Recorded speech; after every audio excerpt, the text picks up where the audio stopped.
আসসালামু আলাইকুম বন্ধুরা। তো আজকে আমরা আলোচনা করব চট্টগ্রাম বন্দর কর্তৃপক্ষে নিরাপত্তারক্ষী এবং ফায়ার ফাইটার পদে যে স্বাস্থ্য পরীক্ষা বা ফিজিক্যাল ফিটনেস টেস্ট বা মেডিকেল কি কি হয়ে থাকে সে বিষয়ে আজকে আলোচনা করব এবং নিরাপত্তারক্ষী এবং ফায়ার ফাইটার পদের যে পরীক্ষার ধাপসমূহ আছে এই ধাপগুলো নিয়ে আজকে আমরা আলোচনা করব। আপনাদেরকে কিভাবে চূড়ান্ত মনোনীত করা হবে সে বিষয়ে আজকে আমরা আলোচনা করব।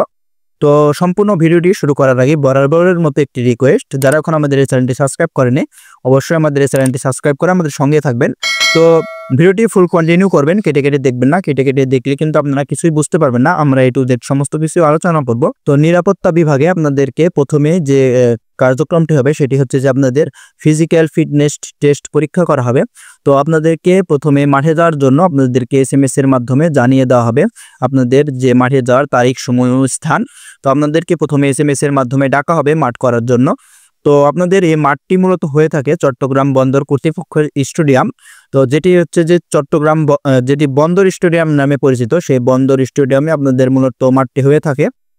তো আপনাদেরকে সেখানে SMS এর মাধ্যমে ডাকা হবে। তো তারপরে আপনাদেরকে একে একে কাগজপত্রগুলো চেক করে, সবার কাগজপত্রগুলো চেক করে আপনাদেরকে একে একে মাঠে ঢোকানো হবে। তো আপনারা চেষ্টা করবেন যে সকাল সকাল যাওয়ার জন্য বা 8টার আগে আপনারা যাওয়ার জন্য। তো আপনাদের যে সময়টা দেওয়া থাকবে সেই সময়ের আগে আপনারা উপস্থিত থাকার চেষ্টা করবেন।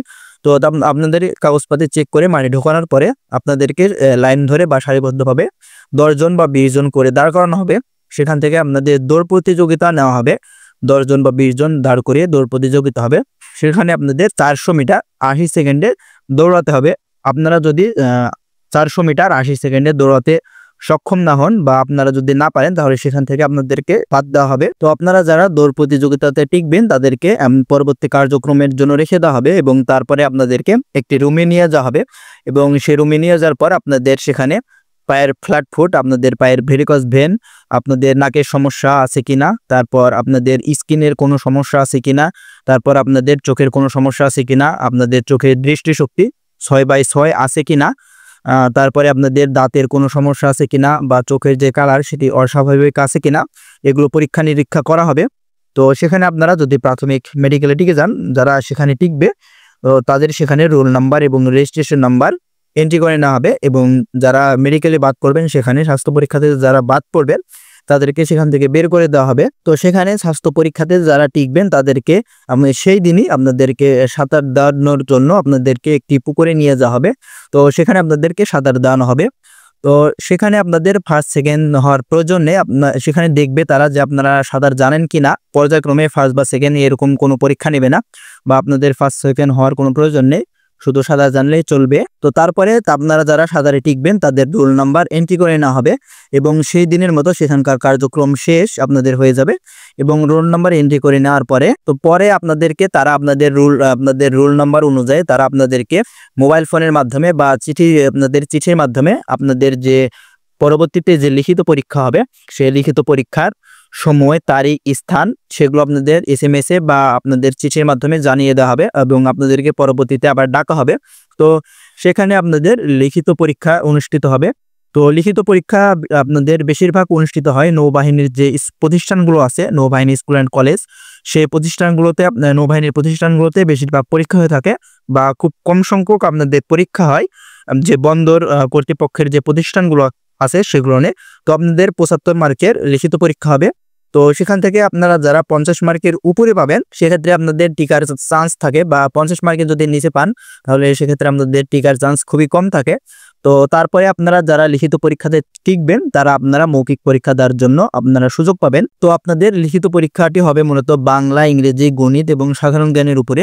তো আপনারা যারা লিখিত পরীক্ষাতে টিকবেন তারপরে আপনারা মৌখিক পরীক্ষার জন্য সুযোগ পাবেন এবং মৌখিক পরীক্ষার পরে আপনাদের মূলত চূড়ান্ত যে মেডিকেল টেস্ট সেই মেডিকেল টেস্টটি অনুষ্ঠিত হবে। ফিজিক্যাল যে টেস্ট হয় আপনাদের স্বাস্থ্য পরীক্ষা সেখানে কোনো মার্ক দেওয়া হয় না, আপনাদের সম্পূর্ণ মার্কটি নির্ভর করে লিখিত পরীক্ষার উপরে। তো লিখিত পরীক্ষাতে আপনারা 75 মার্কের পরীক্ষা দেবেন এবং ভাইভাতে আপনারা 25 মার্কের পরীক্ষা দেবেন। তো লিখিত পরীক্ষাতে আপনাদের 75 মার্ক এবং ভাইভাতে 25 মার্ক, মোট 100 মার্কের পরীক্ষা দেবেন। স্বাস্থ্য পরীক্ষার জন্য আপনাদের কোনো সেখানে নাম্বার দেওয়া হয় না। তো আপনারা যারা লিখিত পরীক্ষাতে টিকবেন বা লিখিত পরীক্ষাতে ভালো করতে পারবেন তাদের আপনাদের এখানে চাকরি হওয়ার আশঙ্কা বা চান্স বেশি থেকে যায়। তো আপনাদের যাদের লিখিত পরীক্ষার সাজেশন প্রয়োজন হয় বা ভাইবা পরীক্ষার চূড়ান্ত সাজেশন প্রয়োজন হয় আপনারা আমাদের হোয়াটসঅ্যাপে যোগাযোগ করবেন, তাহলে আমরা আপনাদেরকে সেই সাজেশনটি দিয়ে দিতে পারবো, বা আপনারা আমাদের কাছ থেকে সেই সাজেশনটি কিনে নিতে পারবেন। সর্বশেষ চূড়ান্ত মেডিকেল হবে। তো চূড়ান্ত মেডিকেলে আপনাদের সেখানে রক্ত পরীক্ষা, HbS পরীক্ষা, তারপরে ইউরিন টেস্ট, এই টেস্টগুলো করা হবে, বা আরও অন্যান্য পরীক্ষা করা হবে আপনাদের কোনো সমস্যা আছে কিনা। তো আপনারা যারা চূড়ান্ত মেডিকেলে টিকে যাবেন, বা যাদের সবকিছুই ঠিকঠাক থাকবে, তাদেরকে চূড়ান্তভাবে মনোনীত করা হবে, এবং চূড়ান্তভাবে মনোনীত করার পরে আপনাদের যোগদানের জন্য বলা হবে। আরও যদি আপনাদের কোনো কিছু জানার থাকে, অবশ্যই আপনারা আমাদের কমেন্ট বক্সে কমেন্ট করে যাবেন, আমরা চেষ্টা করব আপনাদের কমেন্টে রিপ্লাই দেওয়ার জন্য। তো এ পর্যন্তই, ধন্যবাদ সবাইকে।